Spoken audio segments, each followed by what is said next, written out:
நமது பூமி ஆன்மீக கலாச்சாரம் மீட்டு முன்பர்கள் அனைவருக்கும் வணக்கம்.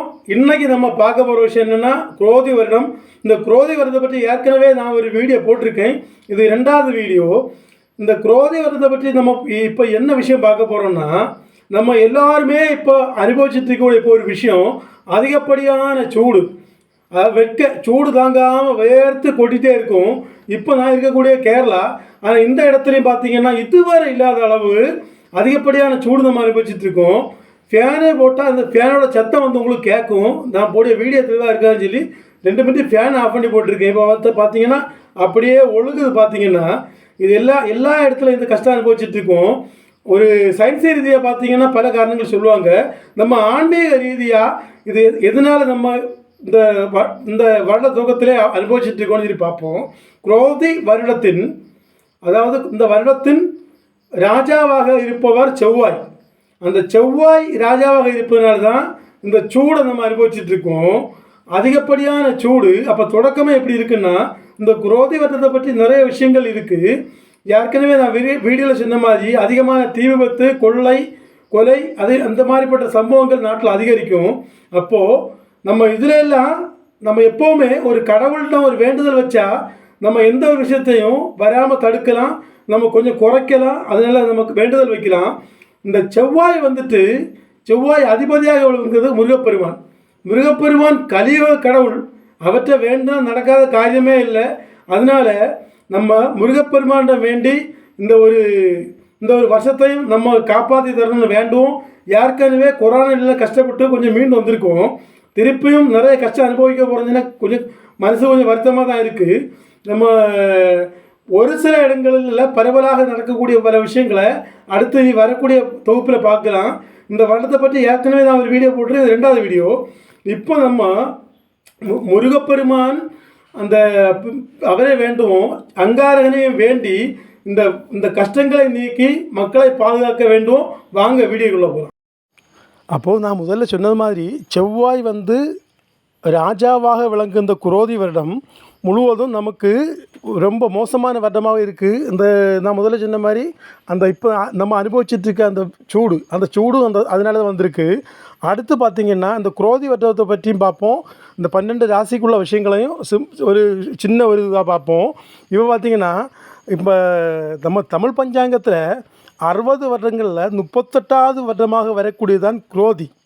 அந்த குரோதி இந்த நம்ம பஞ்சாங்கம் என்ன சொல்லுதுன்னா, குரோதி வருட வெண்பா பார்ப்போம். முதல்ல குரோதி கோரக்குரோதி தனங்கொழி மிகங்கல்லினால் பாரில் சனங்கள் பயனடைவார் கிடையாது, பயமடைவார். கார்மிக்க அற்ப மழை பெய்யுமே, மக்கங்குறையுமே, சொற்ப வினை உண்டன சொல். அதாவது இதுக்கு விளக்கம் என்னென்னா, குரோதி தமிழ் ஆண்டு கோரமான ஆண்டு. உலகிலெங்கும் கொள்ளை களவு பகை போன்றவை பெருகும். திருடர்கள் புழக்கமாக இருக்கும். திருடர்கள் மக்களை தாக்கி அழிப்பார்கள். இதனால் மக்களிடையே திருடர்கள் பற்றிய பயம் மிகுதியாக இருக்கும். தேவையான போது மழை பெய்யாமல் இருக்கும். இதனால் பஞ்சம் ஏற்படும். பயிர்கள் அழிந்து போகும். அப்போ இவ்வளவு ஒரு விஷயங்கள் இருக்குது. நான் முதல்ல சொன்ன மாதிரி குரோதி வருடம் தேவதை அஜா பிரபு, ராஜா செவ்வாய். அந்த ராஜா செவ்வாயாக இருக்கிறதுனால இவ்வளோ பிரச்சனையே. இனி மந்திரி பார்த்திங்கன்னா சனி, சேனாதிபதி அர்க்காபதி, சுக்கிரன் ரசாதிபதி, குரு தானியாதிபதி, சூரியன் குரோதி வருடத்தில் தமிழ் வருடத்தில் ராஜாவாக செவ்வாய் இருப்பதால் உலகில் அதிக அளவில் தீ விபத்துகளும் வாகன விபத்துகளும் உண்டாகும். அரசியல்வாதிகளுக்குள் சண்டையாக இருக்கும். குரோதி ஆண்டின் கடைசியில் அரசனுக்கு நோய் உண்டாகும். மந்திரியாக சனி இருப்பதால் நாட்டில் அனைத்திற்கும் விலை அதிகரிக்கும். அடிக்கடி வாகன விபத்துகள் நேரிடும். முக்கியமாக புதுவிதமான நோய்கள் உண்டாகக்கூடும். ஏற்கனவே நம்ம கொரோனாவில் கஷ்டப்பட்டு இருக்கோம். அடுத்த ஒரு நோய் வரக்கூடும்னு நம்ம பஞ்சாங்கம் சொல்லுது. சேனாதிபதி அர்க்காதிபதியாக இருப்பதால், சுக்கிரன் இருப்பதால் எல்லையில் போர் பயம் உண்டாகும். இந்த காதல் திருமணங்கள்லாம் அதிகரிக்க வாய்ப்பு இருக்குது. விவசாயம் செழிக்கும். அது ஒரு சில இடங்களில் பஞ்சம் இருக்கும். 2ம் கலந்து தான் இருக்கும். இப்போ பார்த்திங்கன்னா நம்ம அடுத்து பார்க்க போகிற விஷயம், இந்த 12 ராசிகள். அதாவது இந்த குரோதி வருடம் குரு பகவான் மேஷ ராசியில் இருந்தாலும் மே மாத தொடக்கத்தில் ரிஷப ராசிக்கு செல்கிறார். அதாவது இப்போ நடந்துகிட்ருக்கு குரு பயிற்சி, நேற்றைய தான் முடிச்சிருக்கு.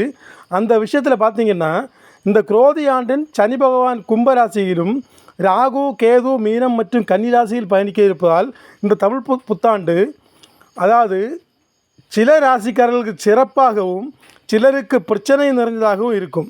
அந்த குரோதி இந்த வருஷம் மேஷம் முதல் 12 ராசி நம்ம ஒரு சிம்பிளாக வருது பார்ப்போம். இந்த விஷயத்தை தான் சொல்லக்கு முன்னால் முக்கியமான ஒரு விஷயம் எல்லாருக்கும் சொல்லுறேன்.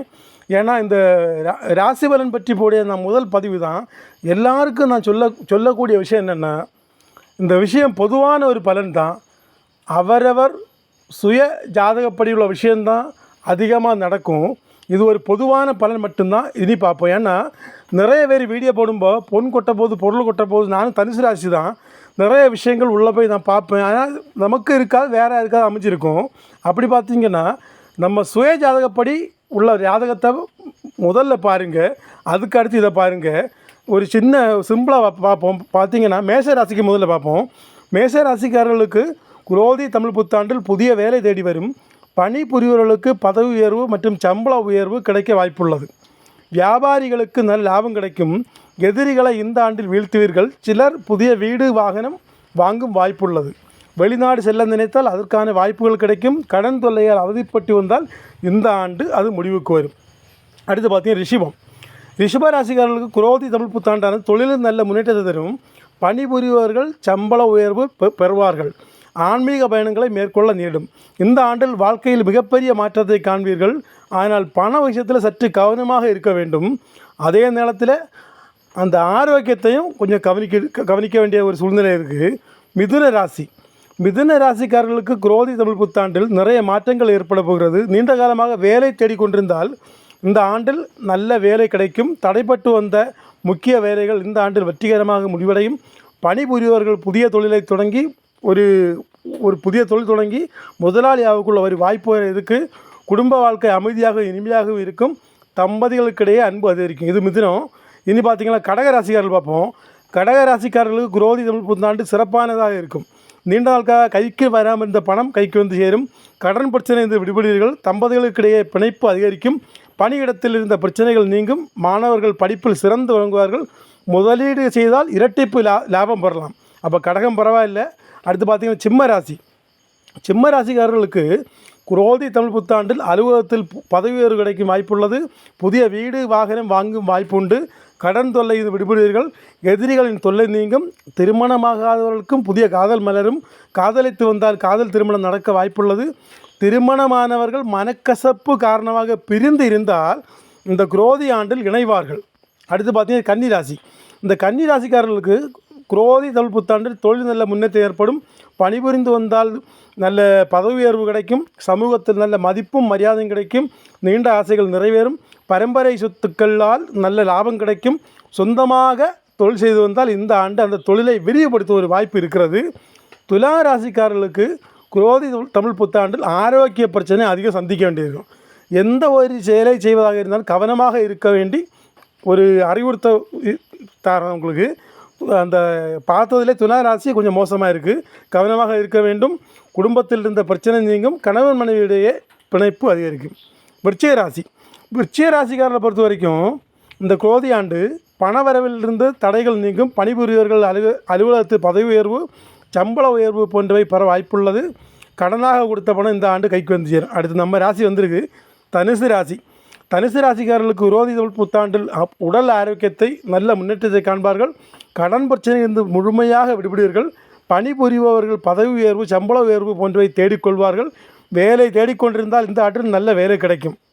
அப்போ தனுசு ராசி சொல்லியிருக்காங்க. ஆனால் இதில் 1-2 காரியம் சரியாக வருதுன்னு நினைக்கிறேன். ஏன்னா என்னோடய வீடு ஒரு 8 வருஷமாக நான் வந்துட்டு இப்போது ரொம்ப வருத்தத்தோடு இருந்தேன். அந்த வீடு வேலை செய்யணும்னு சொல்லி இப்போ சின்னதாக ஒரு வேலை செய்திருக்கேன். இதே எனக்கு ஒரு பெரிய விஷயமாக நான் நினைக்கிறேன். தனுசு ராசிக்காரர்களுக்கு இந்த வருடம் ஒரு சிறந்த வருடமாக இருக்கும் என்று நம்புவோம். அடுத்து பார்த்திங்கன்னா மகரம். மகர ராசியை பொறுத்த வரைக்கும் இந்த குரோதி ஆண்டு தொழிலில் நல்ல வளர்ச்சி ஏற்படும். தன்னம்பிக்கை அதிகரிக்கும். நீண்ட நாள் ஆசைகள் நிறைவேறும். நிலுவையில் உள்ள வேலைகள் வெற்றிகரமாக முடியும். மாணவர்களுக்கு சிறந்த ஆண்டாக இருக்கும். திருமணமாகாதவர்களுக்கு நல்ல வரன் கிடைக்கும். கும்பராசி. கும்பராசிக்காரர்களுக்கு குரோதி தமிழ் புத்தாண்டில் நல்ல மாற்றத்துடன் பதவி உயர்வு சம்பள உயர்வு போன்றவை கிடைக்கும் வாய்ப்புள்ளது. புதிய வீடு வாங்கும் வாய்ப்பு கிடைக்கும், வியாபாரிகளுக்கு நல்ல முன்னேற்றம் ஏற்படும், சுப செலவுகளை செய்ய வேண்டியிருக்கும். மொத்தத்தில் இந்த ஆண்டு செழிப்பாக இருக்கும்.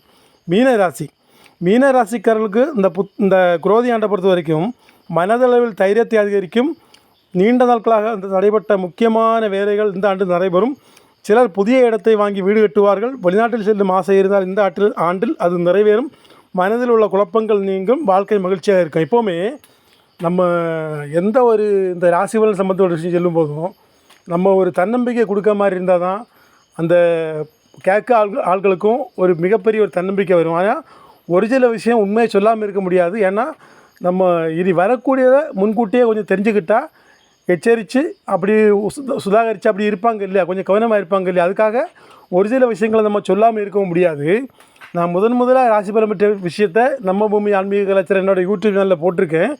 ஆனால் எல்லோரும் இந்த விஷயங்களை பற்றி கமெண்ட் பண்ணுங்கள், என்னோட இணைஞ்சிருங்க. நம்ம சேனலை சப்ஸ்கிரைப் பண்ணுங்கள், எனக்கு ஆதரவு தாங்க. மீண்டும் அடுத்த ஒரு வீடியோ சந்திப்போம். மிக்க நன்றி, வணக்கம். ஓம் நம சிவாய்.